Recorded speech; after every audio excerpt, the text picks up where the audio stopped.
வரையும் ஆண்டவரும் இரட்சகருமான இயேசு கிறிஸ்து நாமத்தினாலே வாழ்த்துகிறேன். தேவனுடைய நாமம் இன்றும் என்றும் துதிக்கப்படத்தக்கதாக. நாளிலும் மின்சார இன்மையினால் வேர்வை, ஃபேன் இல்லாமல், ஒளி இல்லாமல் வாசிப்பதற்கு கஷ்டமாகவும் இருக்கலாம். தேவன் நம்மளை பலப்படுத்துவாராக. இந்த நாளில் அன்பு ஒரு பிரதானமான மைய பகுதியாக கிறிஸ்தவத்தில் இருக்கிறதை நாம் உணர்ந்திருப்போம், வாசித்திருப்போம், கேட்டிருப்போம். இந்த நாளிலும் அந்த அன்பை பற்றி சில நிமிடங்கள் தியானித்து நம்மளுடைய வீடுகளுக்கு நாம் கடந்து செல்லலாம். மத்தேயு 22வது அதிகாரம் 22:36 கூட நாம் எடுத்து வாசிக்கலாம். மத்தேயு 22:36. நியாயப்பிரமாணத்திலே எந்த கற்பனை பிரதானமானது என்று கேட்டார். எந்த கற்பனை பிரதான கற்பனை என்று இயேசு கிறிஸ்துவின் இடத்தில் ஒருவர் கேட்கிறார். தொடர்ந்து நாம் வாசிக்கலாம். இயேசு அவனை நோக்கி, உன் தேவனாய கர்த்தரிடத்தில் உன் முழு இதயத்தோடும், உன் முழு ஆத்மாவோடும், உன் முழு மனதோடும் அன்பு கூர்வாயாக. இது முதலாம் பிரதான கற்பனை. தொடர்ந்து வாசிக்கலாம். இதற்கு ஒப்பாயிருக்கிற இரண்டாம் கற்பனை என்னவென்றால், உன்னிடத்தில் நீ அன்பு கூறுவது போல பிறரிடத்தில் அன்பு கூர்வாயாக என்பதே. முதலில் அவர் தேவனிடத்தில் நீ அன்பு கூற வேண்டும் என்று 37வது வசனத்திலும் பின்பதாக 39வது வசனத்திலும், இரண்டாம் கற்பனை என்னவென்றால், உன்னிடத்தில் நீ அன்பு கூறுவது போல பிறனிடத்திலும் அன்பு கூறுவாயாக என்பதை அன்பு எவ்வளவு முக்கியம், தேவனிடத்தில் அன்பு கூறுவதும் முக்கியம், உன்னிடத்துல எப்படி அன்பா இருக்கிறாயோ அதன்படியே பிறனிடத்திலும் நீ அன்பா இருக்க வேண்டும் என்பதை பிரதான கட்டளைகளாக இயேசு கிறிஸ்து கூறுவதை நாம் பார்க்க முடியும். அன்பு கிறிஸ்தவத்தின் மைய பகுதியாக அல்லது மிக முக்கியமான ஒரு பகுதியாக அன்பு இருக்கிறது. யோவான் 3வது அதிகாரம் 16வது வசனம் நமக்கு எல்லாருக்கும் தெரிந்த மனனமான ஒரு வசனம் கூட என்ன கூறுகிறது? யோவான் 3:16.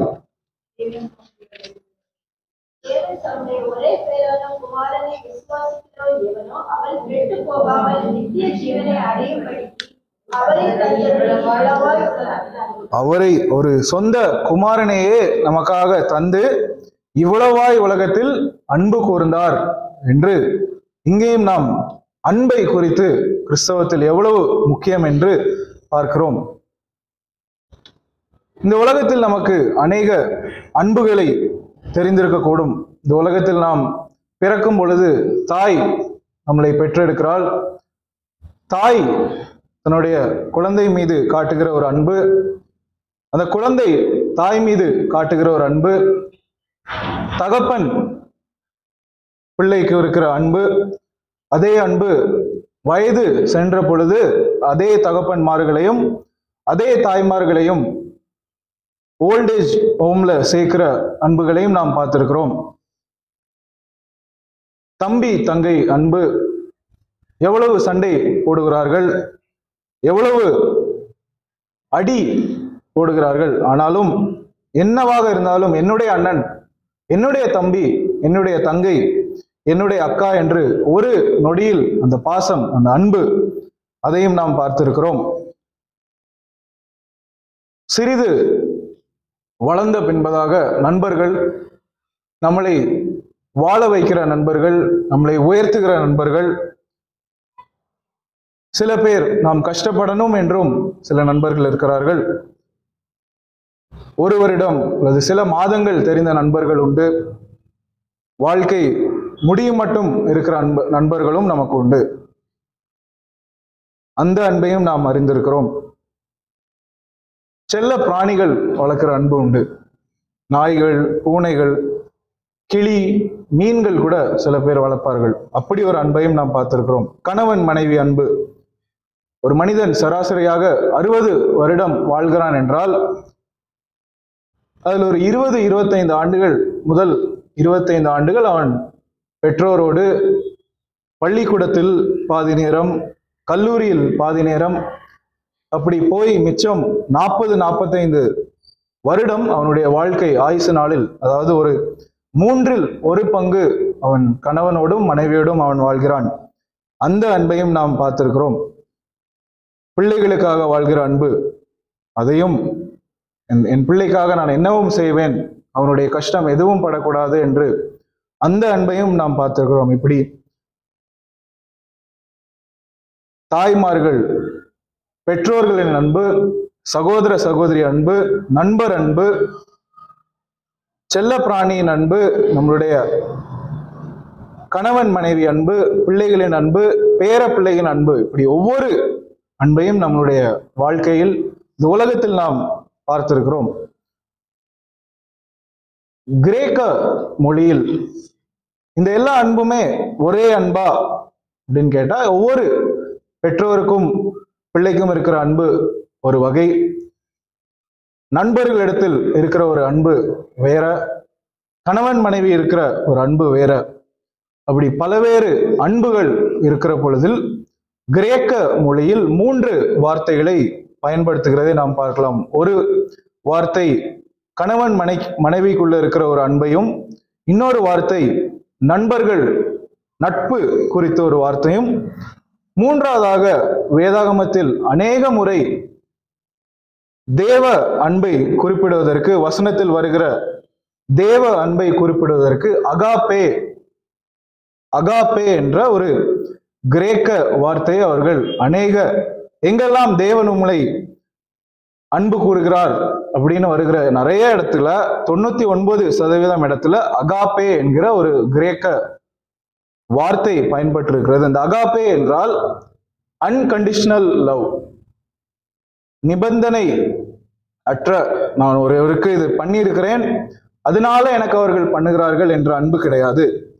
என்ன எதுவுமே பண்ணவில்லை என்றாலும் அவர்களுக்கு நான் அன்பை காட்டுவது. எப்படி ஒரு தகப்பன் அந்த பிள்ளை எத்தனை வாட்டி கஷ்டப்படுத்தினாலும், எவ்வளவு தவறு பண்ணாலும், மறுபடியும் சேட்டை பண்ணி கொண்டிருந்தாலும் என்னுடைய பிள்ளை என்ற ஒரு அன்பு, அதைதான் அகாப்பே, அன்கண்டிஷனல் லவ், நிபந்தனையற்ற கட்டுப்பாடு இல்லாத ஒரு அன்பு என்று வேதாகமத்தில் அந்த கிரேக்க வார்த்தையை அவர்கள் பயன்படுத்தி இருக்கிறார்கள். அகாப்பே என்ற ஒரு வார்த்தை. தேவன் எப்படி நமக்கு சொந்த குமாரனை இயேசு கிறிஸ்துவை கொடுத்து நம் பாவிகளாக இருக்கும் பொழுது நாம் இந்த உலகத்தில் அவரை சுதந்திரத்துக் கொள்ள வேண்டும் என்று சொந்த குமாரனை கொடுத்தார். அந்த ஒரு அகாப்பே.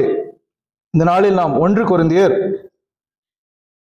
13வது அதிகாரம், பவுல் கொரிந்து சபைக்கு எழுதுகிற இந்த கடிதத்தில் அன்பை குறித்து, அன்பினுடைய பண்புகளை குறித்து 13வது அதிகாரம் 4 முதல் 7 வசனங்களை நான் வாசிக்கிறேன்.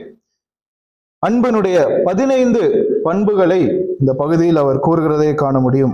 4வது வசனத்தை நான் வாசிக்கிறேன். அன்பு நீடிய சாந்தமும் தயவும் உள்ளது, அன்புக்கு பொறாமை இல்லை, அன்பு தன்னை புகழாது, இருமாப்பாய் இராது, அயோக்கியமானதை செய்யாது, தற்பொழிவை நாடாது, சினம் அடையாது, தீங்கு நினையாது, அநியாயத்தில் சந்தோஷப்படாமல் சத்தியத்தில் சந்தோஷப்படும், சகலத்தையும் தாங்கும், சகலத்தையும் விசுவாசிக்கும், சகலத்தையும் நம்பும், சகலத்தையும் சகிக்கும். இப்படி 15 பண்புகளை அருமையாக பவுல் கொரிந்து சபைக்கு எழுதும் போது குறிப்பிடுகிறார். இந்த 15 காரியங்களையும் இந்த நாட்களில் நாம் 15 பண்புகளையும் சில நிமிடங்கள் நாம் பார்த்துவிட்டு நம்முடைய வீடுகளுக்கு செல்லலாம் என விருப்பப்படுகிறேன். இங்கேயும் அவர் கூறுகிற அன்பு அகாப்பே, அதாவது அன்கண்டிஷனல், ஒரு நிபந்தனையற்ற அன்பை குறித்து தான் இங்கேயும் கூறுகிறார். இந்த 15 பண்புகளை 4 வகையாக நாம் பிரிக்கலாம். முதலில் 2 பண்புகள் என்னென்ன அன்பு பண்ணும், அதாவது முதலில் அன்பு நீடிய சாந்தமும் தயவும் உள்ளது, அன்பு எதையெல்லாம் உள்ளது என்று முதல் 2, அடுத்து 7 அன்புக்கு என்னெல்லாம் இல்லை என்று, அன்புக்கு பொறாமை இல்லை, அன்பு தன்னை புகழாது, இருமாப்பாய் இராது, அயோக்கியமானதை செய்யாது, தற்பொழிவை நாடாது, சினம் அடையாது, தீங்கு நினையாது. இப்படி 7 என்னெல்லாம் அது செய்யாது என்றும், அடுத்து 2 ஒரு கம்பாரிசன்ல அநியாயத்தில் சந்தோஷப்படாமல் சத்தியத்தில் சந்தோஷப்படும் என்று ஒரு கம்பேரிட்டிவ் ஆகவும், கடைசி 4ஆக எப்பவுமே அன்பு இதெல்லாம் செய்யும் என்று சகலத்தையும் தாங்கும், சகலத்தையும் விசுவாசிக்கும், சகலத்தையும் நம்பும், சகலத்தையும் சகிக்கும். எப்படி 4 வகையாக நாம் இதை பிரித்து இந்த நாளில் சில நொடிகள், சில நிமிடங்கள் ஒவ்வொரு பண்பையும் நாம் பார்த்துவிட்டு நம்முடைய வீடுகளுக்கு செல்லலாம். முதலில் அன்பு என்னெல்லாம் செய்யும் என்று முதல் 4வது வசனத்தை ஒருவர் வாசிக்கலாம். 4வது வசனத்தின் முதல் 2 பண்புகளை மட்டும் ஒருவர் வாசிக்கலாம். அன்பு நீடிய சாந்தமும் தயவும் உள்ளது. அன்பு நீடிய சாந்தமும் தயவும் உள்ளது. முதலில் அன்பை எடுத்த உடனே நீடிய சாந்தம், பேஷன்ஸ் மனதில் நீங்கள் வைத்துக் கொள்ள வேண்டிய முக்கியமான ஒரு கருத்து என்னவென்றால், இது அகாப்பே. அதாவது உங்களுக்கு ஒருவர் ரொம்ப பக்கத்தில் இருக்கிறார், உங்களுடைய தாயையோ தகப்பனையோ உங்கள் நண்பரையோ குறித்து இந்த அன்பு நீடிய சாந்தமாக நீங்கள் இருங்கள் என்று அர்த்தம் மட்டும் அல்ல. உங்களுக்கு எதிரியாக இருந்தாலும், உங்களுக்கு விரோதமாக பாவம் செய்தவராக இருந்தாலும், உங்களுக்கு எரிச்சல் ஊட்டுகிற ஒரு நபராக இருந்தாலும், அப்பொழுதும் அன்பு நீடிய சாந்தம் உள்ளது. அவர்களிடத்தும் நீங்கள் நீடிய சாந்தமாக இருக்க வேண்டும். சாந்தம், பேஷன்ஸ் முதலாவதாக அவர் கூறுகிறார். அன்பு எப்பொழுதுமே ஒரு நபரிடத்தில் இருக்கும் பொழுது அவர்களை கஷ்டப்படுத்திட்டே இருப்பாங்க. ஈஸியாக எப்பவுமே இவர் நம்ம மேல சாஃப்டா தான் இருப்பாரு, எப்பவுமே இவர் நம்மளை திட்ட மாட்டாரு, கடிந்து கொள்ள மாட்டாரு, விட்டு போக மாட்டாரு என்கிற ஒரு நிலையில் எப்பொழுதுமே அந்த அன்புக்கு கஷ்டம் வந்துட்டே இருக்கும். ஒரு அப்பா, முதலில் நான் கூறின மாதிரிதான், ஒரு அப்பா அந்த சிறு குழந்தையை இதை பண்ணாத என்று சொன்னாலும் மறுபடியும் அந்த குழந்தை குறும்பு பண்ணி கொண்டேதான் இருக்கும். ஆனாலும் அதை சகித்து பொறுமையோடு நீடிய சாந்தத்தோடு இருக்கிற ஒரு அப்பா, அப்பேற்பட்ட ஒரு அன்பை முதலாவதாக அன்பு நீடிய சாந்தம் உள்ளது என்று பவுல் கூறுகிறார். சங்கீதம் 103வது வசனத்தை நாம் வாசிக்கலாம். சங்கீதம் 103 13 14வது வசனங்களை நாம் வாசிக்கலாம். சங்கீதம் 103 13 14. தகப்பன் தன் பிள்ளைகளுக்கு இறங்குகிறது போல கர்த்தர் தமக்கு பயந்தவர்களுக்கு இறங்குகிறார். நம்முடைய உருவம் இன்னதென்று அவர் அறிவார். நாம் மண்ணென்று நினைக்கிறோம். 13வது வசனம் 14வது வசனம் இப்படியாக கூறுகிறது. தகப்பன் தன் பிள்ளைகளுக்கு இறங்குறது போல கர்த்தர் தமக்கு பயந்திருக்கிறவர்களுக்கு இறங்குகிறார். ஒருவேளை தேவன் நம் மீது நீடிய சாந்தம் இல்லாது இருந்திருந்தால் எப்படியாக இருந்திருப்போம்? இவ்வளவு லெகுவாக நம்மளுடைய வாழ்க்கை இருந்திருக்குமா? நம்மளுடைய பாவங்களை அவர் நினையாது இருக்கிறதுனால் நாம் இவ்வளவு நன்மைகளை இந்த வாழ்க்கையில் நாம் பெற்றுக்கொண்டு இருக்கிறோம். ஒருவேளை அவர் நீடிய சாந்தமாக இல்லை என்றால் நம்முடைய வாழ்க்கை எப்படி இருந்திருக்கிறோம்? 2 பேதுரு 3வது அதிகாரம் 2 பேதுரு 3வது அதிகாரம் 9வது வசனத்தை கூட நாம் வாசிக்கலாம். 2 பேதுரு 3:9. தாமதிக்கிறார் என்று சிலர் எண்ணுகிறபடி கர்த்தர் தமது வாக்குத்தத்தத்தை குறித்து தாமதியாமல் இராமல் ஒருவரும் கெட்டு போகாமல் எல்லாரும் மனம் திரும்ப வேண்டும் என்று விரும்பி தம்மேல் நீடிய பொறுமை உள்ளவராய் இருக்கிறார்.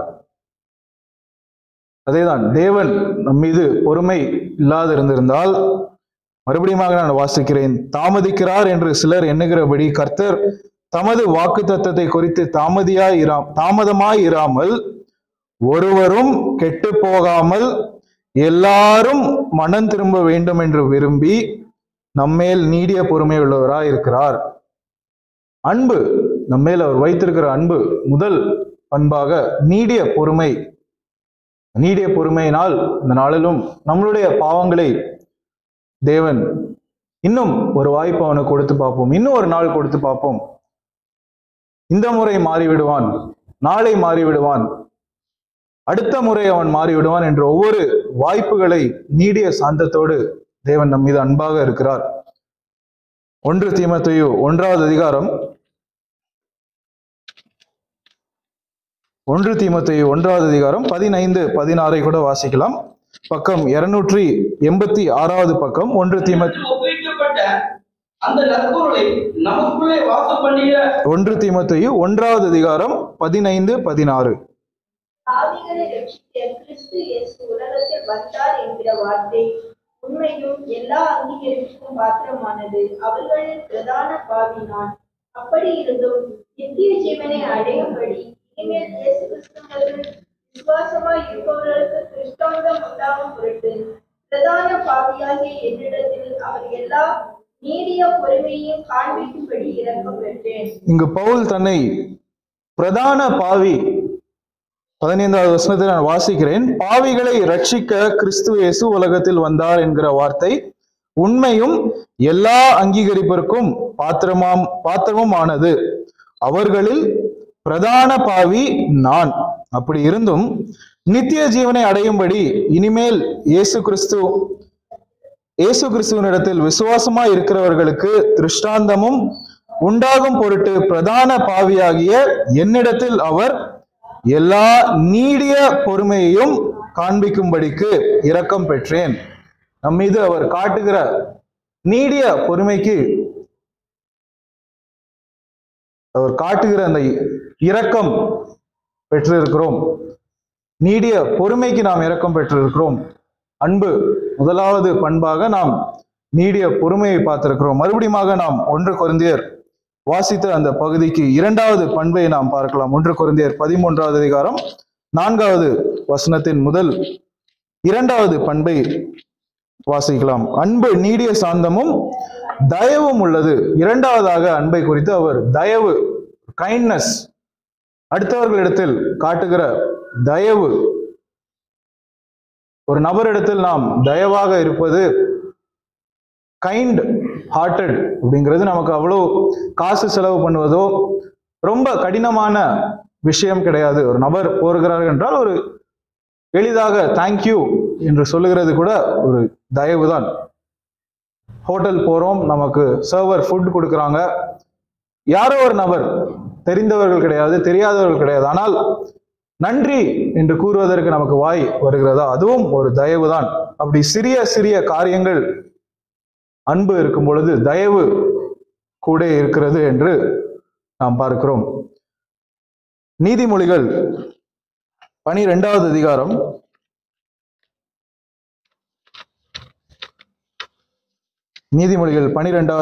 25வது வசனத்தை கூட நாம் வாசிக்கலாம்.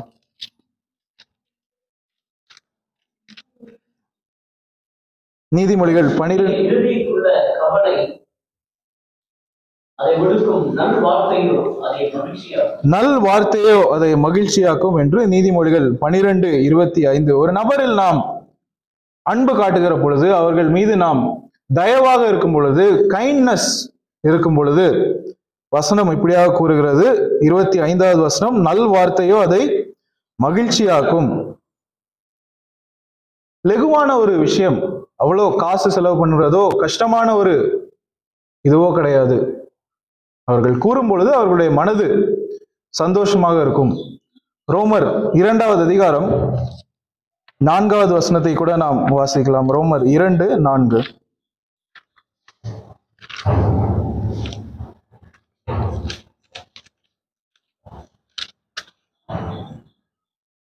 அல்லது தேவ தயவு நீ புறப்படும்படி உன்னை ஏவுகிறது என்று அறியாமல் அவருடைய தயவு, பொறுமை, நீடிய சாந்தம் இவைகளின் ஐஸ்வர்யத்தை அசட்டை பண்ணுகிறார்களோ. தேவன் நம் மீது காட்டுகிற ஒரு தயவு,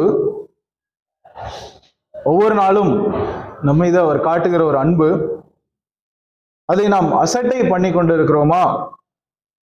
அல்லது எனக்கு தேவன் காட்டுகிற அன்பை, நாம் தேவன் காட்டுகிற தயவை ஒரு சுதந்திரமாக, இலவசமாக பெற்றுக்கொண்ட ஒரு அன்பை அசட்டை பண்ணி கொண்டு இருக்கிறோமா?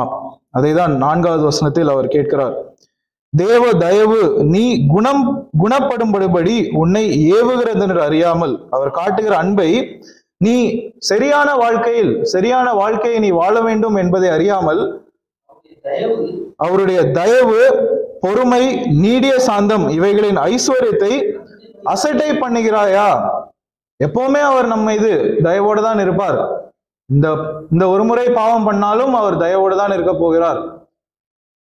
இந்த ஒரு முறை என் மீது அவர் அன்பு காட்டுகிறவர், இன்னும் அன்பு காட்டிக் கொண்டேதான் இருப்பார் என்பதை அசைட்டை பண்ணி கொண்டு இருக்கிறோமா? அந்த ஒரு ஃப்ரீடமை நம்ம மிஸ்யூஸ் பண்ணி கொண்டு இருக்கிறோமா? அன்பானவர், தயவு உள்ளவர், ஆனால் அதை நாம் மனதில் வைத்துக்கொண்டு மறுபடியுமாக தவறு செய்வதல்ல. 2 காரியங்களை நாம் இம்முறை மட்டும் பார்த்திருக்கிறோம்.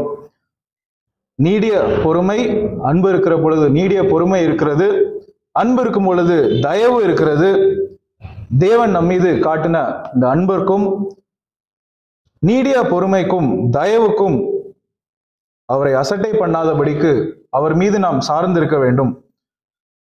நம்மளுடைய மனதில் இந்த நாளில் நாம் பார்க்கிற 15 பகுதிகளையும் நீங்கள் எதெல்லாம் என்னிடத்தில் இருக்கிறது, எதெல்லாம் என்னிடத்தில் இல்லை, எதற்காக நான் இன்னும் பிரயாசப்பட வேண்டும், எதற்காக என்னுடைய வாழ்க்கையை நான் இன்னும் மாற்ற வேண்டும், எதெல்லாம் என்னிடத்தில் இல்லாது இருக்கிறதோ அதற்காக நான் இன்னும் பிரயாசப்பட வேண்டும் என்று உங்களுடைய மனதுகளில் நீங்களே சிந்தித்துக் கொள்ளும்படியாக நான் கேட்டுக்கொள்கிறேன். 2 பகுதிகளை நாம் பார்த்திருக்கிறோம். முதலாவது நாம் பார்த்த இரண்டுமே அன்பு என்ன எல்லாம் செய்யும் என்பதை 1 கொரிந்தியர் 13வது அதிகாரம் 4வது வசனத்தில் நாம் பார்த்தோம். அடுத்த பகுதியாக அன்பு என்னெல்லாம் செய்யாது என்று 7 பகுதியை நாம் பார்க்க இருக்கிறோம்.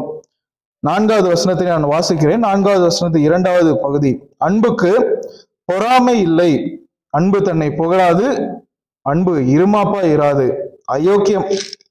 அயோக்கியமானதை செய்யாது, தற்பொழிவை நாடாது, சினம் அடையாது, தீங்கு நினையாது. இப்படி அடுத்த 7 காரியங்களை குறித்து நாம் பார்க்கலாம். முதலாவதாக அன்புக்கு பொறாமை இல்லை, அன்பு தன்னை புகழாது, இருமாப்பாய் இராது. இந்த 3ஐயும் நாம் சேர்த்து முதலாவதாக நாம் பார்க்கலாம்.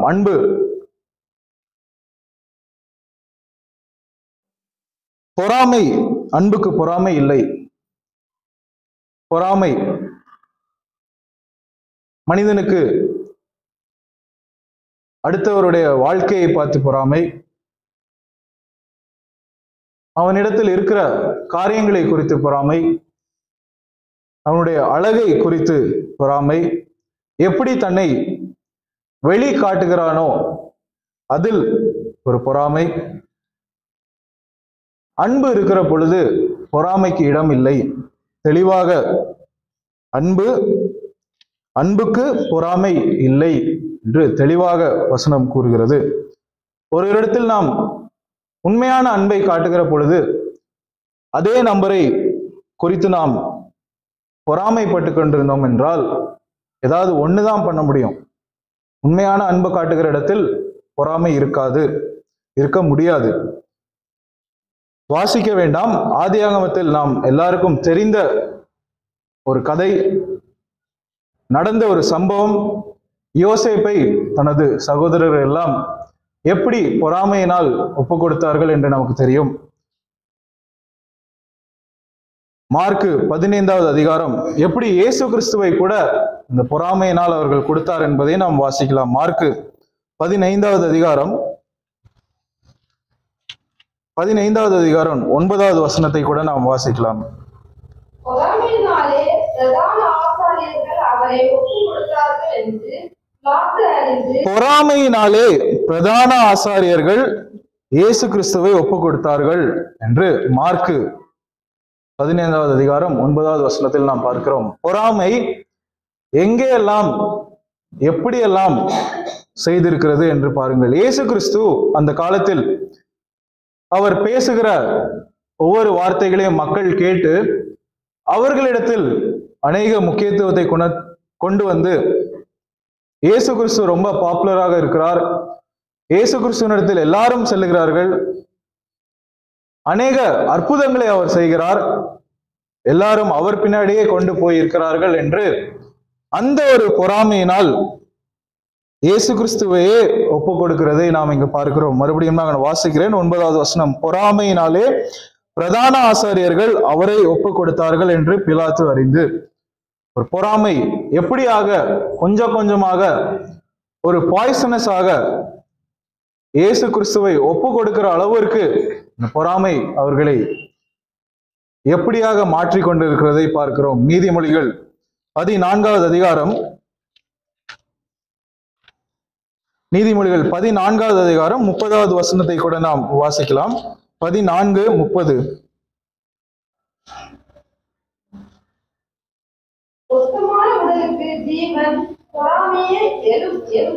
சொஸ்த மனம் உடலுக்கு ஜீவன், பொறாமையோ எலும்புருக்கி. ஒரு எலும்பையே உருக்கிற அளவுக்கு எடுத்துக்காட்டாக பொறாமையை இங்கு கூறுகிறார்கள். பொறாமை ஒரு எலும்பை உருக்கிற அளவுக்கு கொஞ்சம் கொஞ்சமாக மாறுகிறதை பார்க்கலாம். அடுத்ததாக 1 கொரிந்தியர் நாம் வாசித்த பகுதியில் 13வது அதிகாரம் 4வது வசனத்தை மறுபடியும் நாம் எடுத்துக்கொள்ளலாம். இந்த பகுதியை நீங்கள் கைகளில் வைத்துக் கொள்ளும். மறுபடியும் நாம் இந்த பகுதிக்கு தான் வரப்போகிறோம். 4வது வசனத்தில் அன்புக்கு பொறாமை இல்லை என்பதை பார்த்தோம். அடுத்தபடியாக அன்பு தன்னை புகழாது, இருமாப்பாய் இராது. பொறாமை அடுத்தவர்களுடைய வாழ்க்கையை பார்த்து வருகிறது. ஆனால் கடைசி இந்த 2 பகுதிகளும் அன்பு தன்னை புகழாது, இருமாப்பா இராது. இந்த ரெண்டுமே எனக்குள்ள இருக்கிறதை, நான் எப்பேற்பட்டவன், என் மீது இருக்கிற காரியங்களை நான் பெருமையாக மற்றவர்களிடத்தில் நான் ஒரு முக்கிய புள்ளியாக இருக்க வேண்டும், என்னை சுற்றி எல்லாரும் இருக்க வேண்டும், எல்லாரும் என்னை பார்க்க வேண்டும், எல்லாரும் என்னிடத்தில் வர வேண்டும், எல்லாரும் என்னை புகழ்ச்சியாக பேச வேண்டும். எப்படி பொறாமை அடுத்தவர்களை குறித்திருக்கிறதோ, இந்த 2 காரியங்களும் என்னை குறித்ததான உள்ளான காரியங்களாக இருக்கிறது.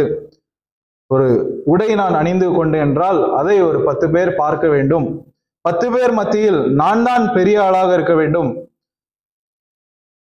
நான் நடுவில், சென்டர் ஆஃப் அட்ராக்ஷன், முக்கிய புள்ளியாக நான் இருக்க வேண்டும் என்பதையும் அன்பு செய்யாது. அன்பு தன்னை புகழாது, அன்பு இருமாப்பா இராது. என அன்பு எப்பொழுதுமே பிறரை உயர்த்துகிற ஒரு காரியமாக இருக்கிறது. அதை விட்டுவிட்டு எப்பொழுதுமே நான் நான் நான் என்று சுயம் வருகிற பொழுது, சுய புகழ்ச்சி வருகிற பொழுது அங்கு அன்பு இல்லை. அன்பு தன்னை புகழாது, இருமாப்பா இராது என்பதையும் நாம் பார்க்கிறோம். அடுத்ததாக 5வது வசனத்தில் அயோக்கியமானதை செய்யாது, தற்பொழிவை நாடாது, சினமடையாது, தீங்கு செய்யாது. அயோக்கியமானதை செய்யாது. யோக்கியமான காரியங்கள், இந்த இடத்திற்கு இப்படிதான் போக வேண்டும், பெரியவர்களை பார்த்தால் இப்படிதான் பேச வேண்டும், இந்த வார்த்தை தான் பயன்படுத்த வேண்டும், பெரியவர்கள் உட்கார்ந்து இருக்கிறார்கள் இப்படிதான் உட்கார வேண்டும், எப்படி நடக்கை யோக்கியமானதை செய்ய அன்பு நாடுகிறது. அதை விட்டுவிட்டு அநேகருக்கு இந்த ஒரு பண்பு இருக்கும், என்னுடைய வாழ்க்கை, எனக்கு இருக்கிற ஒரே ஒரு வாழ்க்கை, எப்படி ஆனாலும் நான் வாழ்ந்து கொண்டு விடுவேன், எனக்கு என்ன பிடித்திருக்கிறதோ நான் நான் நான் என்று சுய வாழ்க்கையை வாழ்கிற ஒரு பண்பையும் நாம் பார்த்திருக்கிறோம். ஆனால் வேதாகமம் அப்படியாக கூறவில்லை. பிலிப்பியர் 2வது அதிகாரம், பிலிப்பியர் 2வது அதிகாரம் 3:4 கூட நாம் வாசிக்கலாம். பிலிப்பியர் 2:3-4.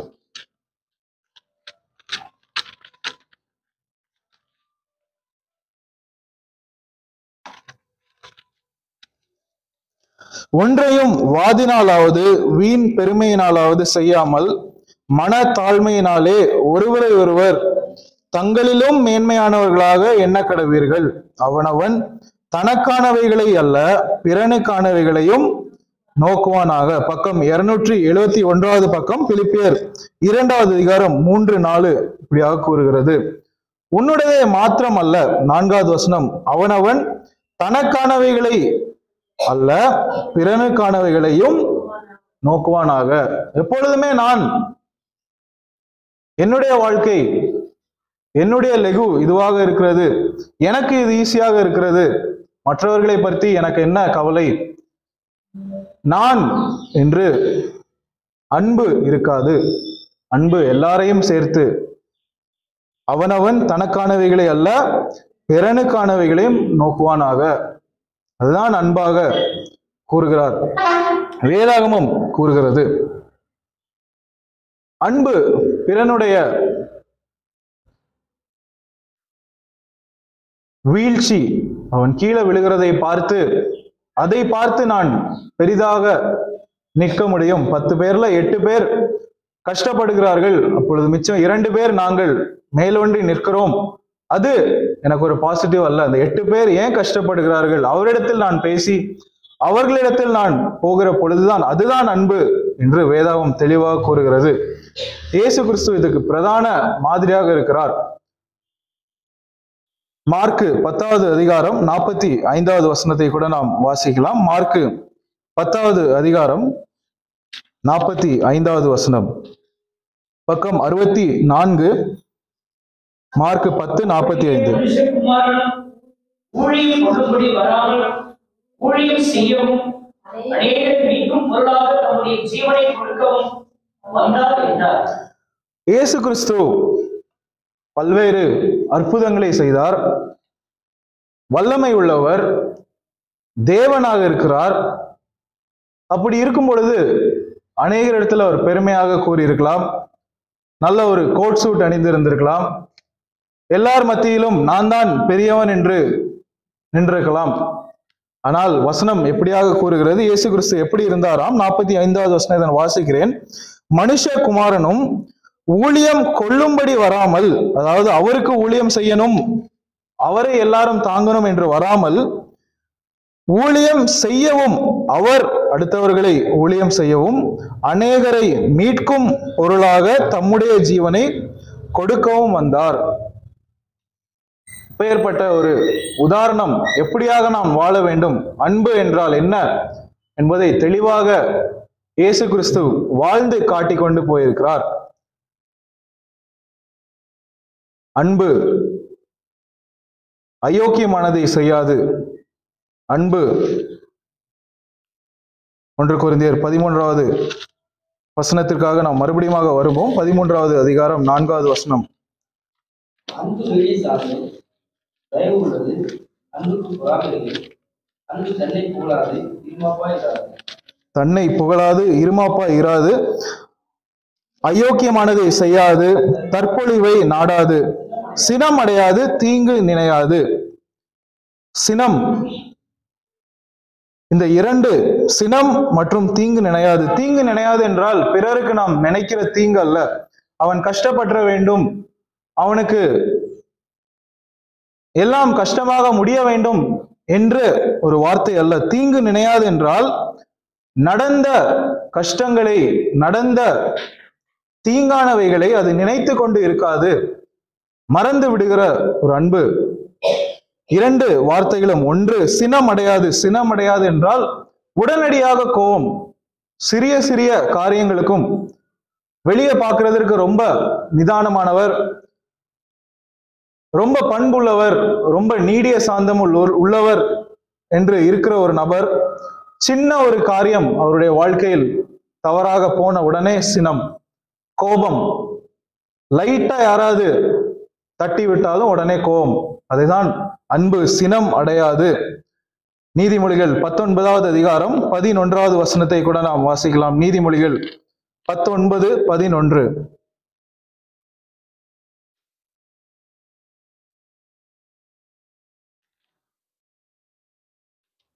(779வது பக்கம்) பழைய ஏற்பாடு, நீதிமொழிகள் 19:11. மனுஷனுடைய விவேகம் அவன் கோபத்தை அடக்கும், குற்றத்தை மன்னிப்பது அவனுக்கு மகிமை. மனுஷனுடைய விவேகம் அவன் கோபத்தை அடக்கும், அறிவு இருக்கிறவன் அவனுடைய கோபம் அடங்கி இருக்கிறது. குற்றத்தை மன்னிப்பது அவனுக்கு மகிமை. ஒவ்வொருவரிடத்திலும் நீங்கள் அன்பாய் இருங்கள் என்று வேதாகமம் கூறுகிறது. கோபம் குறைத்துக் கொள்ளுங்கள், சினம் அடையாதிருங்கள். அதைதான் வேதாகமம் அன்புக்கு. அன்பு சினம் அடையாது. அடுத்ததாக தீங்கு நினையாது. எப்படி சினம் ஒரு உடனடியாக நடக்கிறதோ, தீங்கு நினையாது என்பது அநேக நாட்களை குறித்து அவர் கூறுகிறார். எங்க அம்மா எல்லாம் வீட்டுல சண்டை போடுவதை நான் அதிகம் கேட்டிருக்கிறேன். 5 வருஷம் முன்னாடி இந்த நாள்ல இந்த இடத்துல நீங்க இப்படி தப்பு பண்ணீங்க, இது பண்ணீங்க, முன்னாடி கூறுகிறதை நான் கேட்டிருக்கிறேன். அப்படிப்பட்ட தீங்கு நினையாது இருக்க வேண்டும் என்று அன்பை குறித்து கூறுகிறார்.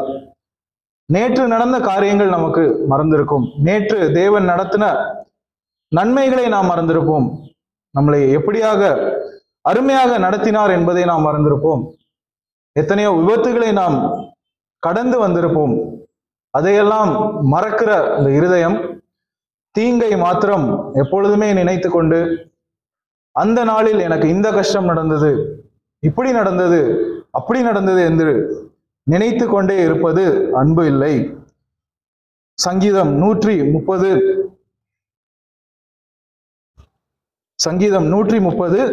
3-4 வசனங்களை நாம் வாசிக்கலாம். 130:3-4.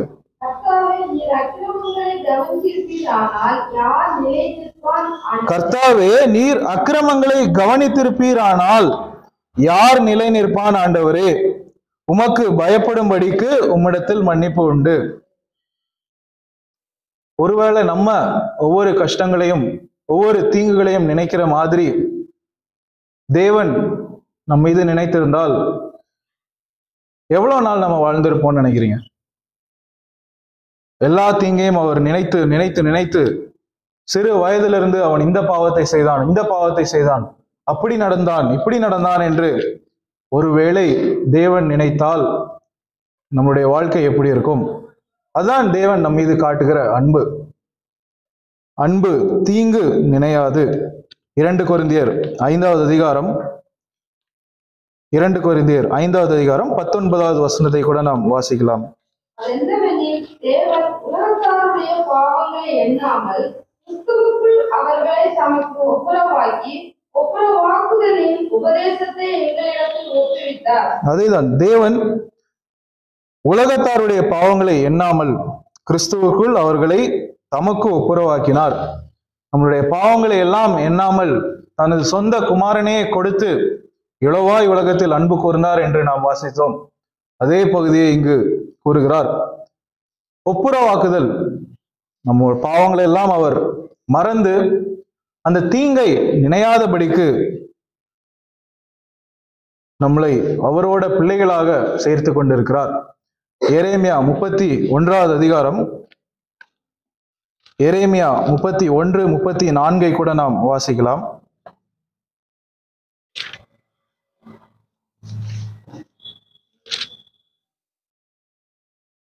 இனி ஒருவன் தன் அயலானையும் ஒருவன் தன் சகோதரனையும் நோக்கி கர்த்தரை அறிந்து கொள் என்று போதிப்பதில்லை. அவர்களும் சிறியவன் முதல் பெரியவன் மற்றும் எல்லாரும் என்னை அறிந்து கொள்வார்கள் என்று கர்த்தர் சொல்கிறார். நான் அவர்கள் அக்கிரமத்தை மன்னித்து அவர்கள் பாவங்களை இனி நினையாதிருப்பேன். அன்பு தீங்கு நினையாது. அன்புக்கு பொறாமை இல்லை. அன்பு தன்னை புகழாது.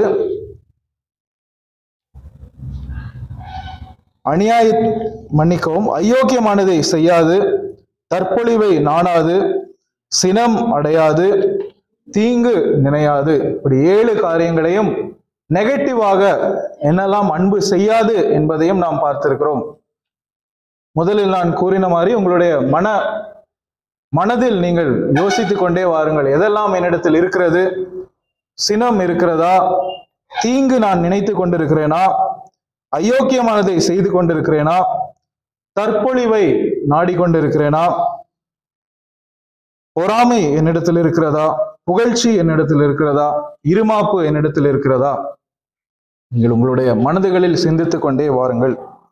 அடுத்ததாக 2 காரியங்களை கம்பேர் பண்ணி 6வது வசனத்தில் அவர் கூறுகிறதை காண முடியும். இந்த 2 வசனங்களை நாம் பார்த்துவிட்டு இந்த நாளில் நாம் வீடுகளுக்கு கடந்து செல்லலாம். 6வது வசனம் இப்படியாக கூறுகிறது: அநியாயத்தில் சந்தோஷப்படாமல் சத்தியத்தில் சந்தோஷப்படும்.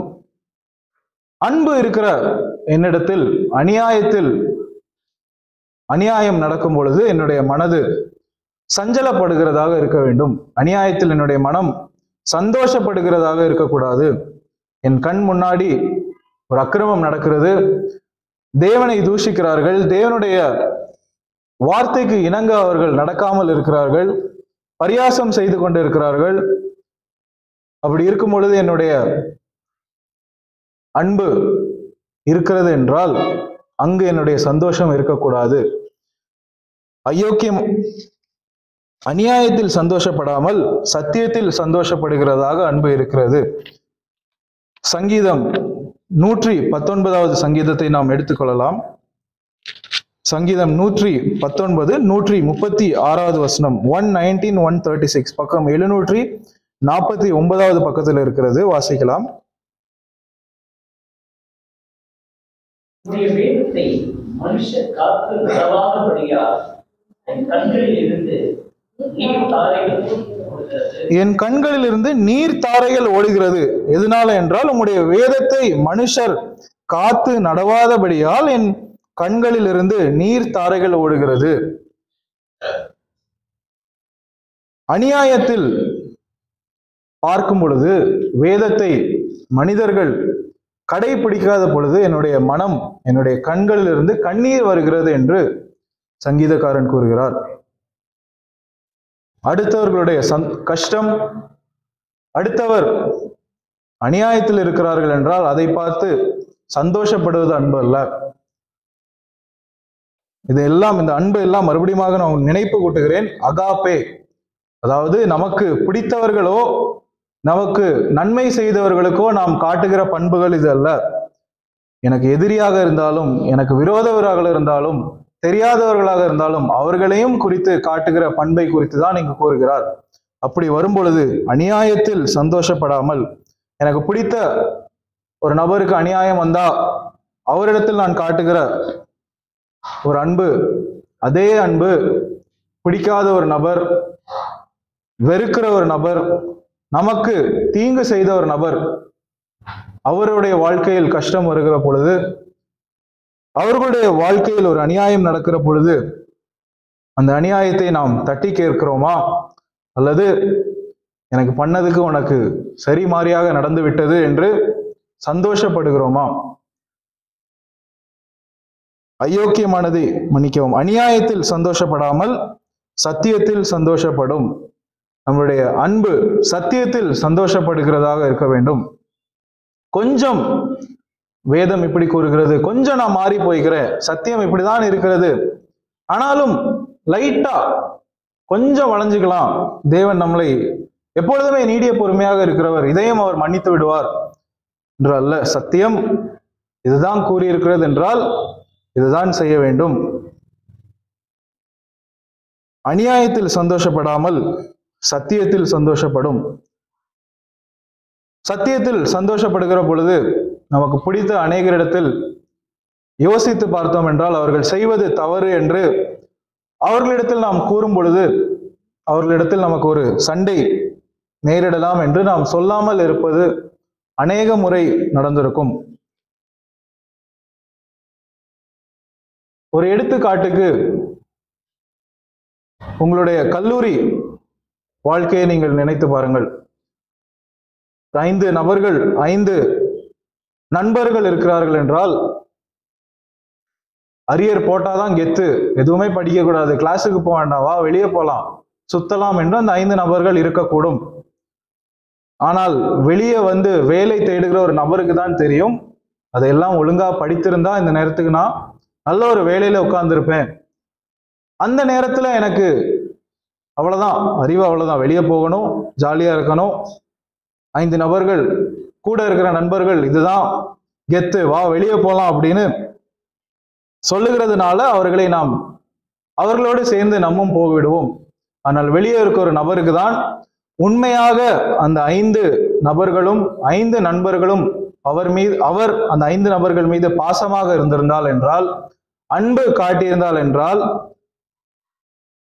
அவரிடத்துல போய் நம்ம சொல்லுவோமா மாட்டோமா? சொல்றது அன்பா, சொல்லாம இருக்கிறது நண்பா?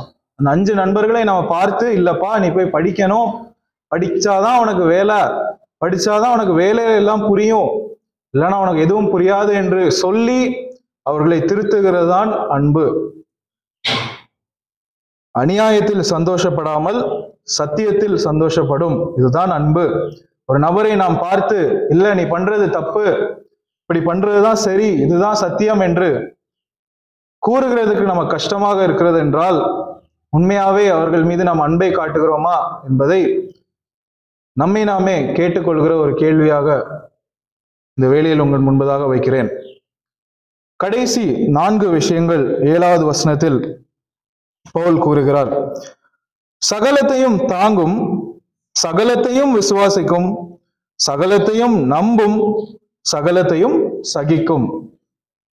அன்பு சகலத்தையும் தாங்கும். எப்படி ஒரு நல்ல ஒரு மேய்ப்பன்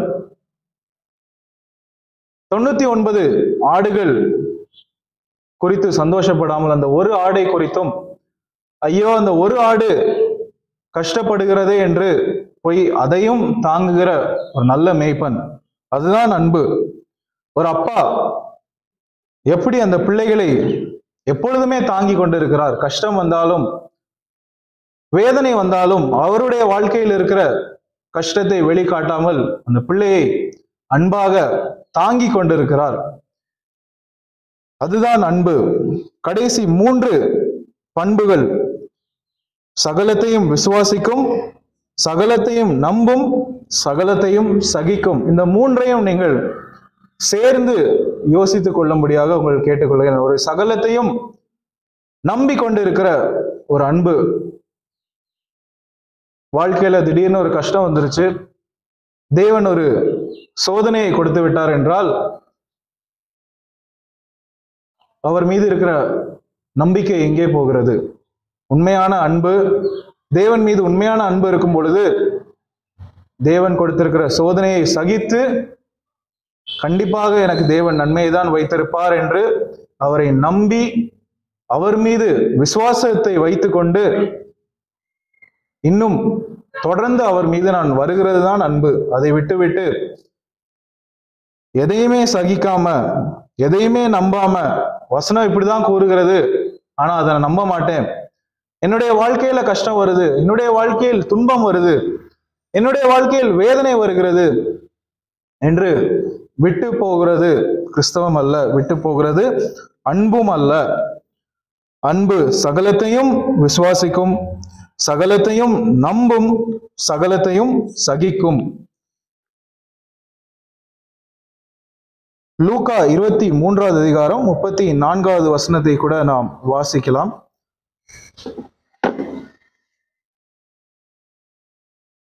இருபத்தி 34 லூக்கா.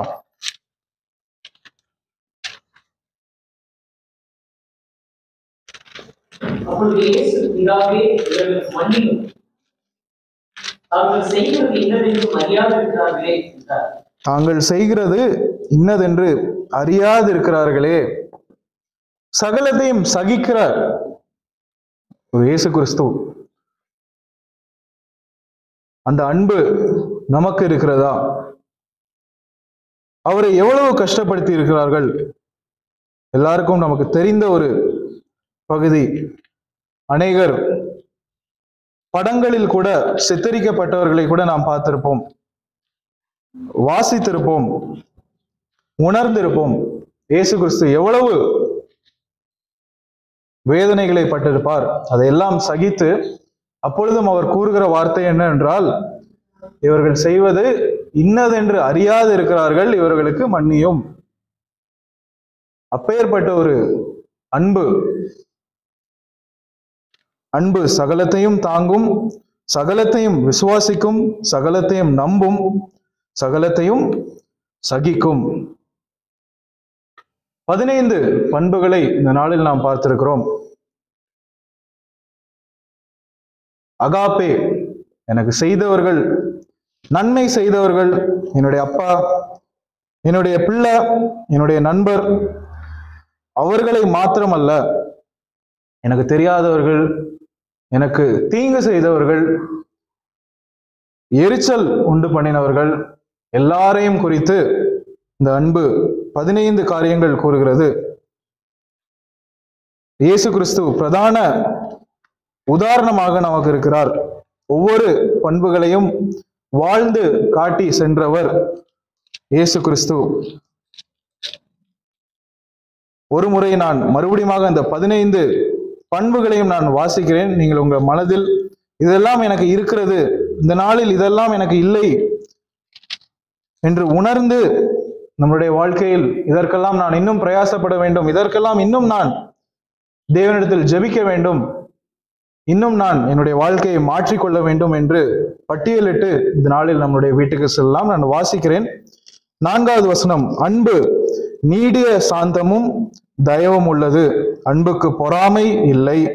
அன்பு தன்னை புகழாது, இருமாப்பாய் இராது, அயோக்கியமானதை செய்யாது, தற்பொழிவை நாடாது, சினம் அடையாது, தீங்கு நினையாது, அநியாயத்தில் சந்தோஷப்படாமல் சத்தியத்தில் சந்தோஷப்படும், சகலத்தையும் தாங்கும், சகலத்தையும் விசுவாசிக்கும், சகலத்தையும் நம்பும், சகலத்தையும் சகிக்கும். 15 பண்புகள் பார்த்திருக்கிறோம். நாளில் கூறின ஒவ்வொரு வார்த்தைகளாம் நிதானித்து யோசித்து இந்த பண்புகளை இன்னும் நம் தேவனை சேர்வதற்கு இந்த பண்புகளோடு நாம் அன்போடு இருப்போமாக. தேவன் தாமே இந்த வார்த்தைகள் ஒவ்வொன்றையும் ஆசீர்வதிப்பாராக. ஆமென்.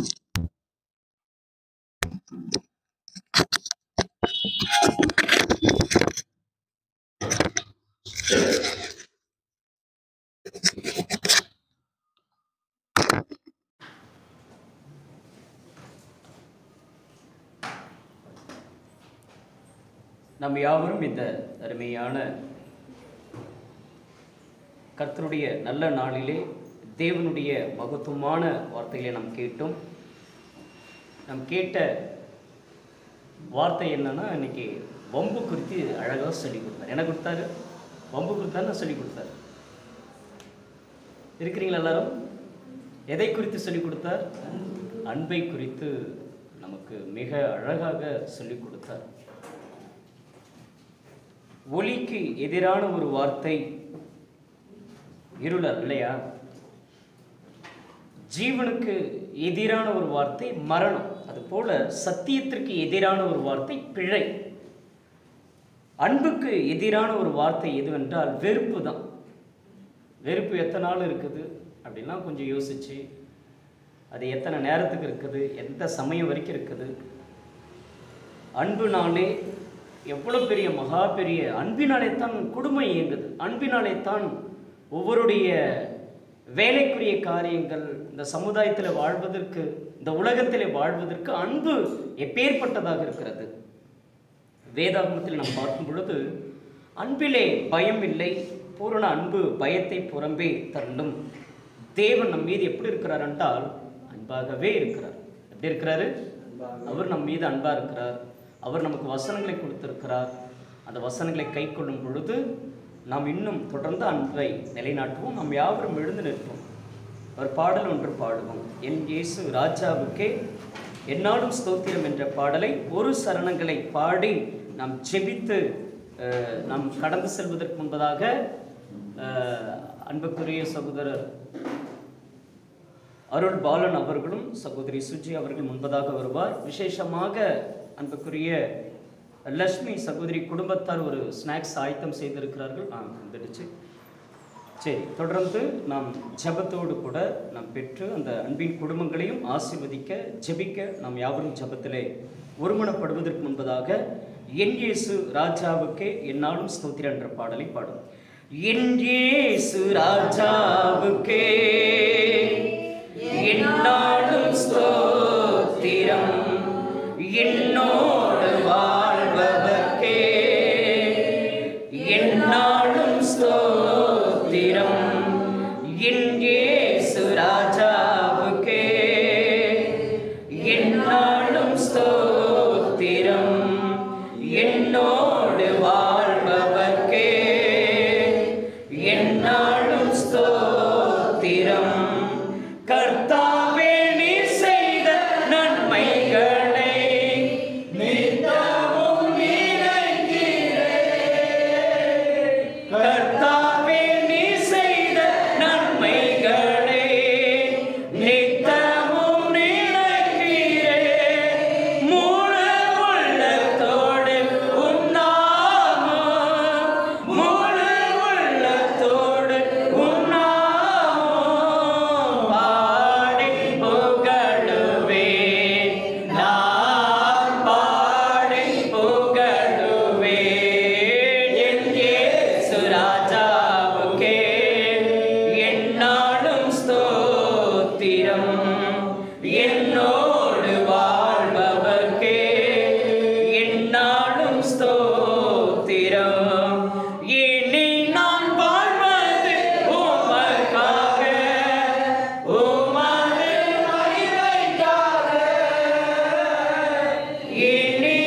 நாம் யாவரும் ஜெபத்திலே ஒருமனப்படுவோம்.